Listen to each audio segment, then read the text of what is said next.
Bonjour à tous, on se retrouve pour une vidéo sur mes pronostics pour la Coupe du Monde. Voilà, donc c'est une vidéo un petit peu spéciale, c'est la première.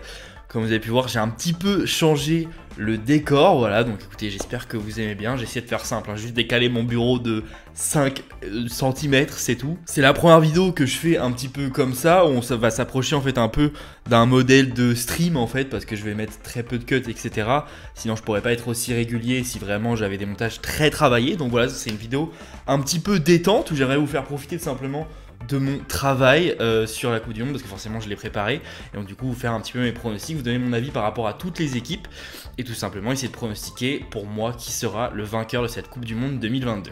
Avant ça, je vais vous annoncer l'objectif à atteindre pendant cette Coupe du Monde, ouais, parce que j'ai essayé de me fixer un objectif pour essayer de créer une petite hype, et je me suis pas fixé n'importe quel objectif les gars, puisque l'objectif à atteindre c'est 10 000 abonnés, ok? Donc il faut qu'on soit 10 000 à la fin du mondial. Donc on a 29 jours. Et qu'est-ce que je ferai en fonction si on atteint ces 10 000 abonnés? Je me suis lancé un défi complètement fou, clairement. Ce serait d'embrasser le crâne de Zidane. En fait, on avait déjà eu l'idée avec des potes en fait de faire une vidéo, donc comme moi je fais beaucoup sur la chaîne, où on part à l'aventure sans argent, vraiment la débrouille et tout, etc. Et en gros de faire un opus où on devrait trouver Zidane en fait, tout simplement. Juste on doit le trouver, on doit l'apercevoir. Et moi j'ai poussé le truc un petit peu plus loin, je trouvais ça plus parlant de dire le fameux bisou bien sûr sur le crâne de Barthez. Je me suis dit bah on va faire la même sur Zidane. Donc les gars, en tout cas, je sais pas si je réussirai, mais dans tous les cas, je ne tenterai pas si vous n'êtes pas 10 000 dans 29 jours. Donc à vous de vous abonner, et tout de suite on est parti pour mes pronos, et on va commencer par le groupe A. Et on commence du coup avec le groupe A qui est un de mes préférés, donc avec le Qatar, le Sénégal, l'Équateur et les Pays-Bas, tout simplement parce que c'est un groupe qui, mine de rien, en fait, est très équilibré. On va commencer par l'équipe que je vais classer dernière, pour moi, sans trop de surprise, ça sera le Qatar. Voilà, c'est une équipe qui est difficile à évaluer parce que 100% des joueurs évoluent dans le championnat qatari. Ils ont que 2 vrais bons joueurs, mais ça reste quand même le pays hôte.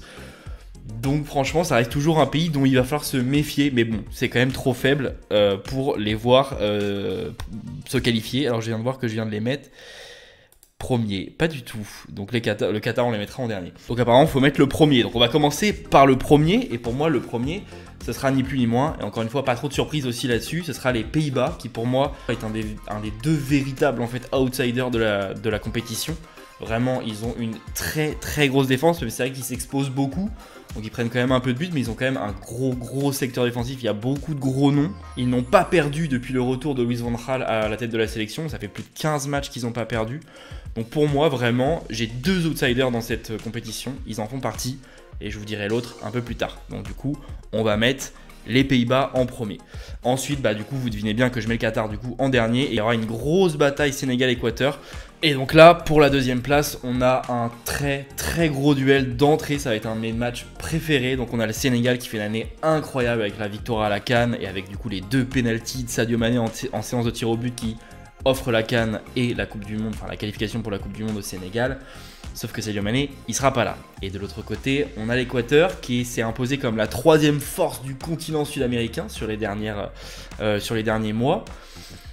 Qui au niveau des catégories jeunes, franchement c'est excellent. Ils ont remporté, je crois qu'ils ont remporté la Copa U20 et du coup ils sont classés 3e au mondial U20 aussi. Donc il y a vraiment une jeunesse qui est complètement folle. Donc franchement je pense que ça va être assez serré. Mais moi il y a une équipe que j'aime beaucoup et que j'ai envie de suivre dans ce mondial, même si elle a perdu sa principale star, c'est le Sénégal de Sadio Mané. Donc honnêtement, voilà. Et donc du coup forcément Équateur 3e, le Qatar dernier. Voilà pour la poule A. Donc au niveau du groupe B, qui est un groupe assez particulier, mais honnêtement qui est le groupe que j'aime le moins, très honnêtement. Je vois pas trop d'autres possibilités pour que l'Angleterre finisse première quand même. Ils sortent quand même d'une grosse Coupe du Monde, d'un gros Euro, même si c'est exactement comme la France, c'est une équipe qui est très difficile à classifier. Franchement, ils sont capables de se faire presque sortir dans cette poule, mais je les vois quand même finir premier parce qu'on est quand même devant un groupe assez faible. Ensuite, du coup, il nous reste l'Iran, les États-Unis et le Pays de Galles, et pour moi, le plus faible des 3, c'est le Pays de Galles. Même si c'était la surprise à l'Euro 2016, c'est seulement leur deuxième Coupe du Monde. Et c'est simple, sur leurs 10 derniers matchs, ils en ont gagné que 2. C'était la demi-finale et la finale de barrage. Donc honnêtement, ils arrivent dans un état de forme pas ouf du tout. Donc honnêtement, je les vois terminer dernier de cette poule. Et ensuite, on a un gros duel Iran-États-Unis. Et honnêtement, moi je trouve que l'Iran, c'est vraiment une des équipes qui va être capable de réaliser un petit exploit pendant cette Coupe du Monde. Je sais pas pourquoi, je les vois bien. Déjà, je les vois sortir de cette poule, je les vois être deuxième. Donc du coup, on aurait hop Angleterre, ensuite Iran, États-Unis, puis Pays de Galles. L'Iran, pourquoi? Parce qu'il y a une grosse solidité défensive quand même, ils prennent peu de buts. Et ensuite, tu rajoutes à ça un sacré duo d'attaquants avec Melih Taremi du FC Porto et Sardar Azmoun. Franchement, je trouve qu'ils ont un bon équilibre et ça peut être une bonne équipe de Coupe du Monde, solide défensivement et avec des gars qui sont capables de te planter devant, donc franchement ça peut être très lourd. Du côté des États-Unis, c'est une équipe très jeune qui a franchement un milieu de terrain très intéressant, mais voilà, c'est un petit peu cliché, mais je me dis, ils ont la Coupe du Monde chez eux en 2026, je vois cette Coupe du Monde là comme une préparation pour eux, je pense que ça sera encore un peu trop tôt pour aller chercher une qualification, et ce sera du coup la première qualification en 8e de finale de la Coupe du Monde pour l'Iran. Le groupe C, qui est un groupe assez déséquilibré, puisque c'est assez facile, on va dire, d'essayer de prédire la première et la dernière place. La première place, on a bien sûr l'Argentine qui, franchement, est un des gros, si ce n'est le gros favori de cette Coupe du Monde. Ils sont à plus de 35 victoires d'affilée. Ils n'ont aucun blessé, ils ont encaissé que 5 buts sur les 20 derniers matchs. Je les vois pas finir dans une autre position que premier. Ensuite, l'Arabie Saoudite, qui est un invité de plus en plus récurrent à la Coupe du Monde, mais honnêtement, c'est très faible, je les vois pas terminer une autre position que dernier. Et ensuite on aura un des duels les plus importants de ces phases de poule, puisque Mexique-Pologne, franchement, ça se pète complètement. Du côté de la Pologne, c'est simple, plus tu montes du gardien aux attaquants, plus tu as de la qualité. Mais ils sortent d'une Coupe du Monde 2018 et d'un Euro 2020 très compliqué, où ils se sont fait éliminer dès les poules, alors que c'était des poules franchement à leur portée. Et du côté du Mexique, c'est un pays mythique de la Coupe du Monde, c'est leur 17e participation. Ils ont plus participé que la France. C'est la 5e Coupe du Monde de Guillermo Ochoa et d'Andrés Guardado au milieu de terrain.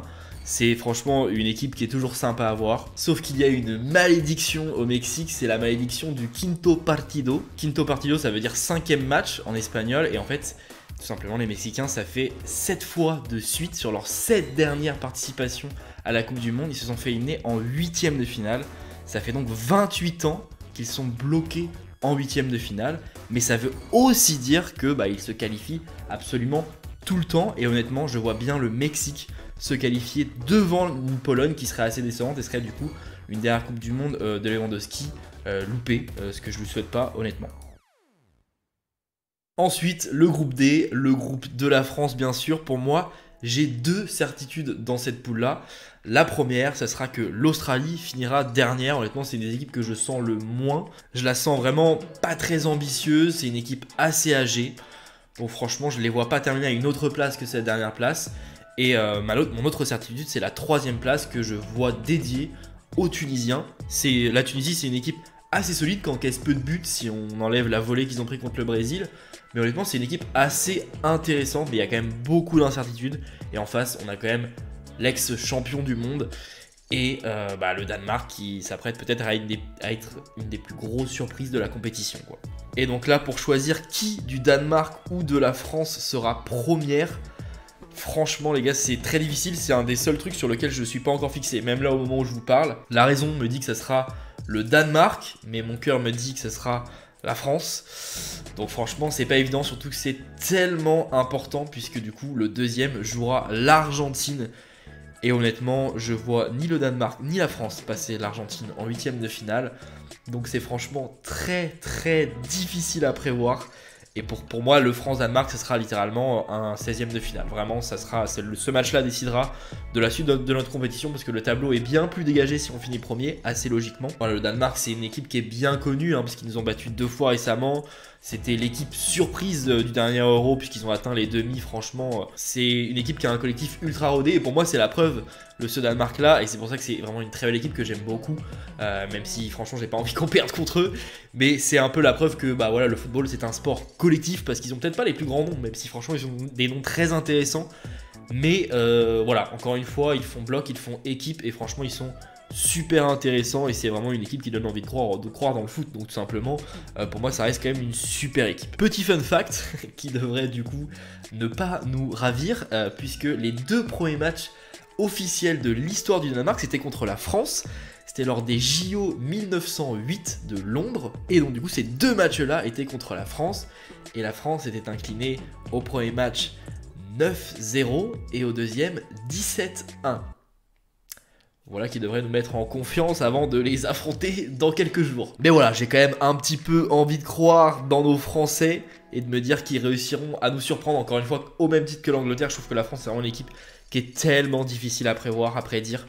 Mais j'ai quand même envie d'y croire, de mettre la France première, le Danemark deuxième, Tunisie troisième, Australie dernière.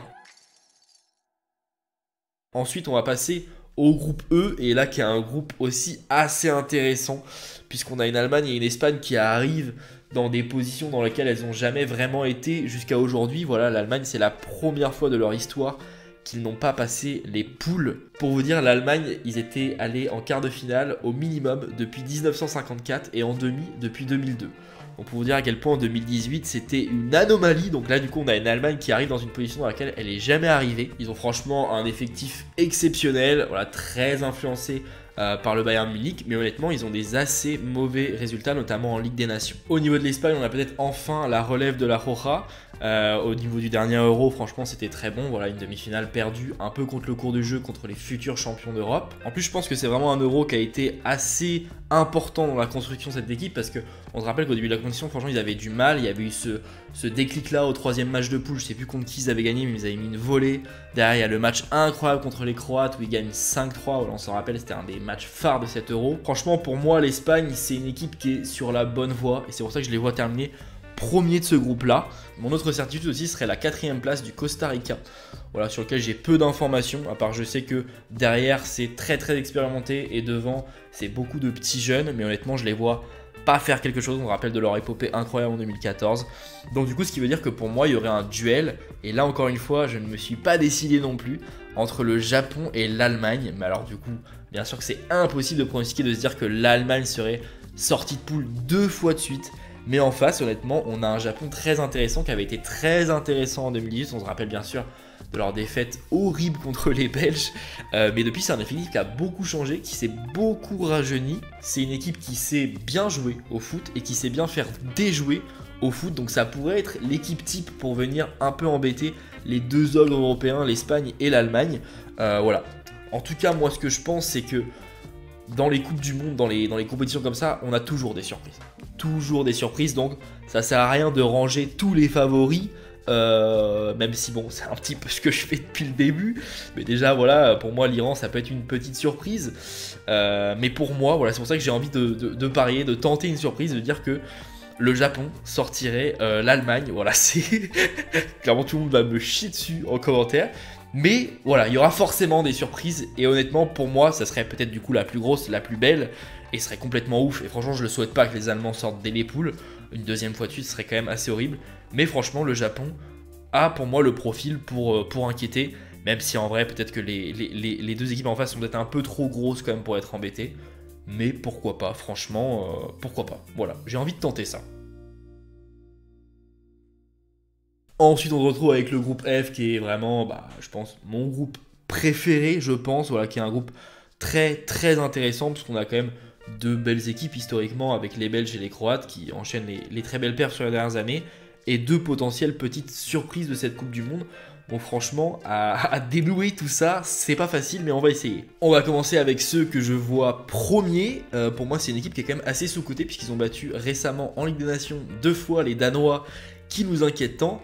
C'est les Croates, voilà, qui ont toujours un des meilleurs milieux de terrain de la compétition. Voilà, moi je les vois terminer à cette première place. Ensuite, du coup, je fais un peu toujours la même chose. Je fais le premier et le dernier, et ensuite je fais le duel pour la 2e place. Pour moi, ceux que je vois terminer dernier, ce sera les Canadiens, voilà, qui ont vraiment une attaque très très intéressante. Franchement, avec Jonathan David, Alphonso Davies et Buchanan, le petit de Bruges. Franchement, une attaque super intéressante, mais au niveau du milieu de terrain, au niveau du gardien, ça reste quand même assez faible. Et encore une fois, même argument que les États-Unis. En 2026, ça sera chez eux. Donc honnêtement, je pense que ce sera là où ils arriveront à maturité. Et là, on arrive sur un sacré duel. Maroc-Belgique, un duel de la francophonie un petit peu. Les Marocains, grand talent individuel, franchement. Ils ont Mazraoui, Hakimi, Aguerd, Ziyech, Bouffal. Franchement, c'est une très belle équipe. Et en face, on a les Belges de Thibaut Courtois. Franchement, Thibaut Courtois, c'est tellement un argument pour carrément gagner une Coupe du Monde. On sait très bien qu'une Coupe du Monde, ça se gagne aussi avec un grand gardien. Mais défensivement, c'est vraiment parmi les tops équipes, c'est vraiment une des défenses les plus faibles et les plus inquiétantes. Et c'est dans ce sens-là, du coup, que j'ai envie de signer peut-être ma deuxième surprise de cette Coupe du Monde et de qualifier les Marocains en huitième de finale. Les Belges termineraient troisième, les Canadiens dernier. Une deuxième petite surprise pour moi. Voilà, j'ai envie de tenter ça. Donc écoutez, il y aura toujours des surprises dans les Coupes du Monde. Pour moi, du coup, mes deux surprises, ça sera les Japonais et les Marocains. Et tout de suite, on va passer au groupe G.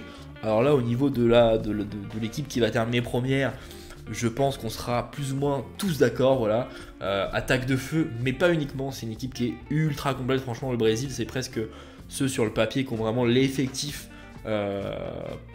pour aller au bout, tout simplement, en fait. Ensuite, on a la Suisse qui sort d'un très gros Euro 2020, qui est dans l'une des meilleures formes de toute sa vie, tout simplement, la Suisse de Noah Okafor. Ensuite, on a la Serbie qui s'est qualifiée devant le Portugal pour cette Coupe du Monde, donc franchement, très grosse perf, qui affiche un très gros trio d'attaque avec Dusan Tadic, Vlahovic et Mitrovic. Donc franchement, pour moi, le duel, il sera entre les Suisses et les Serbes, et les Camerounais, je les vois pas comme victimes du groupe non plus, parce que c'est pas... Ils n'ont pas voilà, une place comme l'Arabie Saoudite ou quoi que ce soit. Mais honnêtement, je pense que ça sera difficile pour les Camerounais et ça me fait un peu chier pour eux.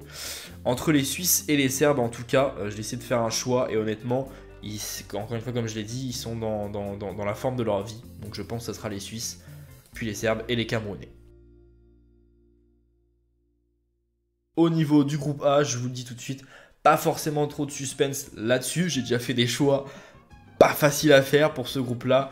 Je vais tenter le choix de la sécurité entre l'Uruguay, qui est franchement, voilà, qu'on pourrait appeler Grinta aussi. C'est vraiment le pays de la Grinta, qui est franchement toujours un pays super intéressant à voir. Ils ont quand même des sacrés joueurs avec Fede Valverde.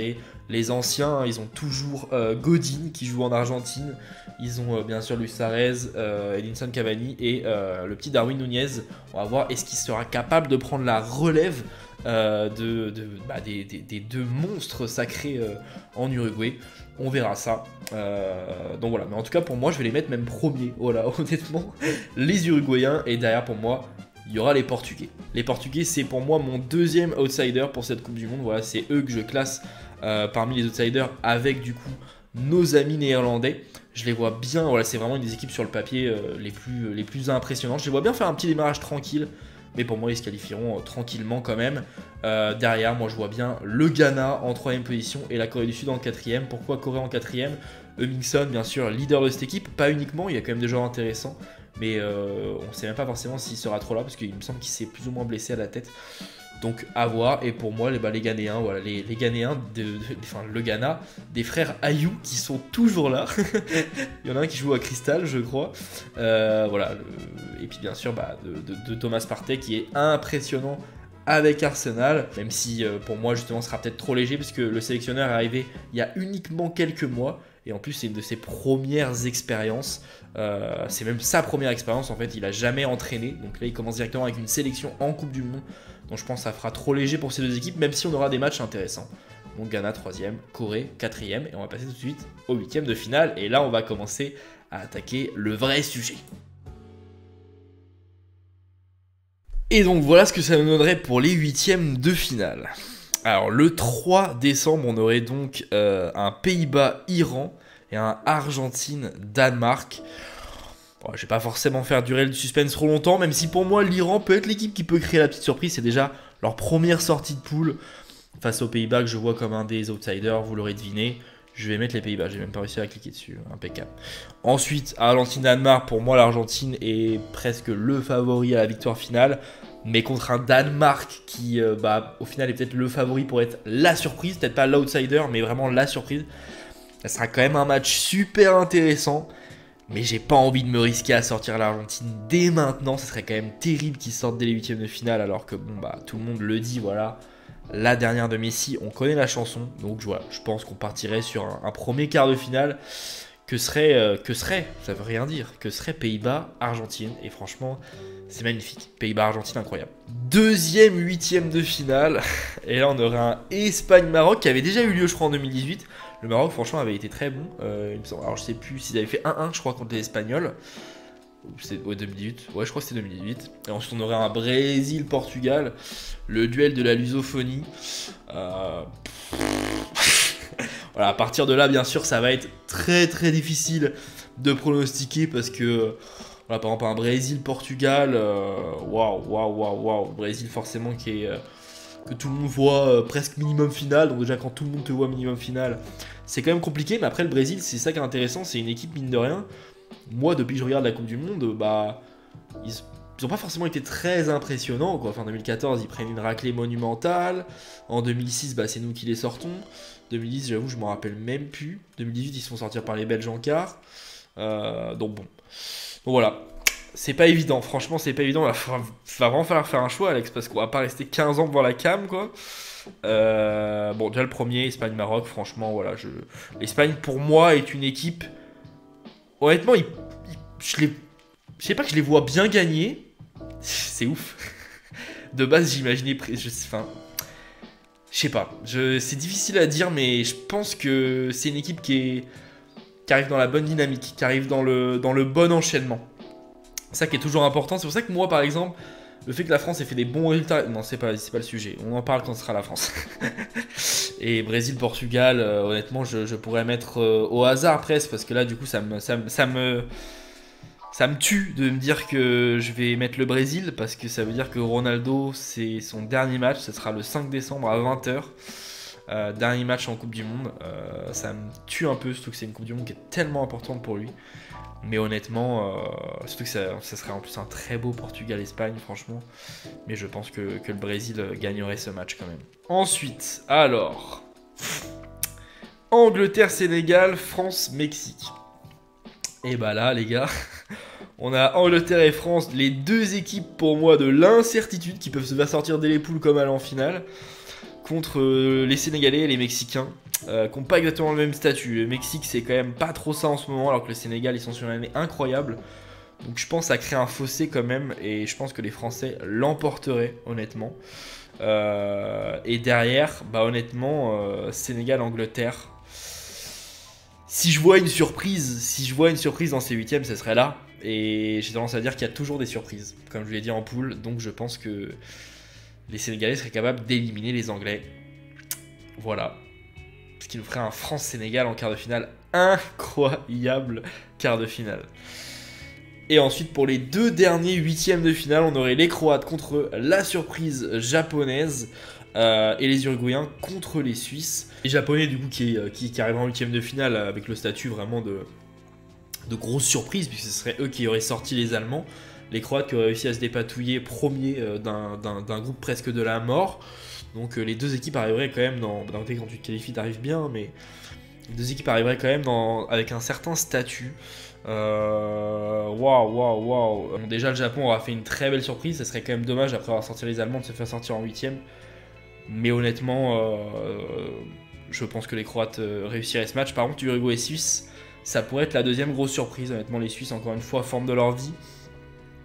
Ils arriveraient contre des Uruguayens, honnêtement, avec une équipe tellement intéressante à suivre, qui est tellement une équipe attachante, je trouve. Waouh, là, franchement, j'aimerais bien qu'il y ait un petit bouton jouer au hasard. Allez, j'aurais quand même envie de mettre parce que c'est une équipe que j'ai vraiment envie de suivre, les Uruguayens. Du coup, au final, j'aurais mis qu'une seule surprise. Ça serait la qualification des Sénégalais. En soi, sinon le reste, ça reste peu surprenant, les choix que j'ai fait. Et là, les gars, bon, là, ça arrive. Là, ça devient complètement impossible à pronostiquer. Donc là, franchement, on va y aller avec le cœur. Encore une fois, Pays-Bas, voilà, que je voyais vraiment outsider qui pourrait être intéressant. Ils n'ont jamais remporté la Coupe du Monde. Donc ça pourrait être une grande première pour eux. Mais en face, t'as les Argentins qui arrivent sur une série incroyable. Donc honnêtement, je verrai les Argentins encore une fois. Je pense que le morceau n'est pas assez gros. Il n'y a peut-être pas assez de certitude en face. Une attaque quand même qui pose beaucoup de questions au niveau des Pays-Bas. Donc je verrai peut-être l'Argentine remporter ce duel. pour affronter l'Argentine en demi-finale, les Espagnols ou les Brésiliens. Allez, pour faire un duel incroyable en demi-finale, je mettrai les Brésiliens, bien sûr, qui remporteraient ce match face aux Espagnols. Les Espagnols, dommage. Encore une fois, pour moi, les Espagnols, Pays-Bas, c'est des équipes qu'on attend peut-être pas trop, mais qui sont vraiment capables de taper une finale et de la remporter.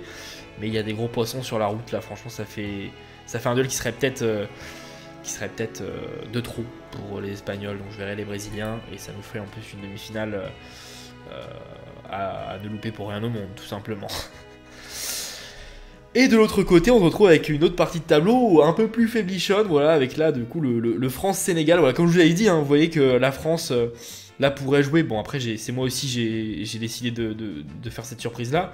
Mais de l'autre côté de tableau, vous vous rendez bien compte que si on était le Danemark, on jouait l'Argentine puis les Pays-Bas. C'est quand même pas la même chose que Mexique et Sénégal, même si le Sénégal ça reste pas évident.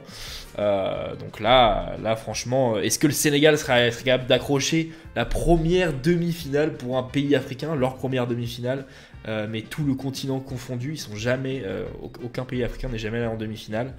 Donc ce serait forcément un enjeu incroyable face aux Français, face à nous, face à nos Bleus. Bien sûr, je vais mettre la France, hein, voilà. Mais l'objectif, c'est pas en plus de justement faire France vainqueur, parce que je les vois pas forcément gagner, mais là, forcément, en terminant premier, ils s'assurent une partie de tableau assez dégagée. Ce serait déjà une belle performance, les quarts de finale pour le Sénégal, même si je pense que honnêtement, leur objectif, les Sénégalais, ça devrait être les demi. Après, bon, bah, c'est vrai qu'il me manque ce Sadio Mané là. Déjà, sans Sadio Mané, passer l'Angleterre serait beau. La France, ça serait peut-être de trop. Et ensuite, on aurait un très très beau Croatie-Uruguay. Waouh! Franchement, les gars, je sais pas. La Croatie-Uruguay, c'est impronosticable. C'est un enfer. Bah, je verrais bien, allez, pourquoi pas. Les Croates. Voilà, nous sortir les Uruguayens. Voilà, c'est vrai que c'est vraiment le duel des deux petits pays, de la Grinta, des deux pays qui ne lâchent rien. Franchement, et les gars, j'ai fait des belles affiches quand même. Hein. Croatie-Uruguay, le duel de la Grinta. France-Sénégal pour un premier pays africain en demi-finale. Espagne-Brésil, très grosse affiche. Pays-Bas-Argentine, c'est voilà. Un duel qui a des goûts d'années 80, franchement. Et du coup, on se retrouve avec deux demi-finales, Argentine-Brésil et France-Croatie. Bon, bah écoutez, je pense que je vais rester fidèle à ce que je pensais de base. Voilà, honnêtement, la vidéo va tourner très court à partir de maintenant. Pour être honnête, après, voilà, s'ils avaient eu forcément... Enfin, ils ont quand même eu de l'adversité. Mais pour moi, Danemark-Pays-Bas, c'est peut-être pas encore assez confirmé pour leur faire mal. Le Brésil, c'est pour moi presque la seule équipe qui serait peut-être capable de les éliminer. Honnêtement, je vois pas d'autre équipe capable d'éliminer l'Argentine. Ce serait une revanche sur la Copa, donc c'est pas impensable. Donc écoutez, je pense que ça sera une finale tout simplement avant l'heure en fait. Hein, tout simplement, pour moi, la finale, elle est là. Peu importe qui passe entre les Français et les Croates, je pense que le vainqueur se situera ici. Et pour moi, le vainqueur de cette demi-finale, ce sera les Argentins qui iraient en finale. Allez, on va dire que les Croates prendraient leur revanche par rapport à 4 ans. Et du coup, on s'arrêtera en demi-finale, qui serait quand même une belle performance avec ce qu'on a fait. On aurait une petite finale Argentine-Croatie. Et vous l'aurez compris, pour moi, ce serait les Argentins qui l'emporteraient. Bah, on serait tout simplement sur l'avènement de Lionel Messi et qui... entrerait dans les livres d'histoire comme le meilleur joueur de l'histoire et ce serait absolument indiscutable. Voilà pour mes pronostics par rapport à cette Coupe du Monde 2022. Donc écoutez, on se retrouve ce soir pour le premier débrief. J'espère que cette vidéo vous a plu, j'espère que c'était pas trop long. C'était un peu la première fois aussi que je parlais un petit peu face cam en ne suivant pas un texte écrit, donc comme si j'étais un peu un streamer, quoi. Donc c'était pas facile, c'était un sacré exercice de style, j'ai quand même pas mal galéré, ça va de mieux en mieux. Et c'est aussi pour moi un défi toute cette période Coupe du Monde là, parce que forcément bah, je vais pas écrire mes textes, donc en fait je vais me comporter comme ça, donc j'espère que ça vous ira, ça vous plaira. Voilà, en tout cas ravi d'avoir fait cette petite vidéo, hâte que ça commence, vraiment très très hâte que ça commence.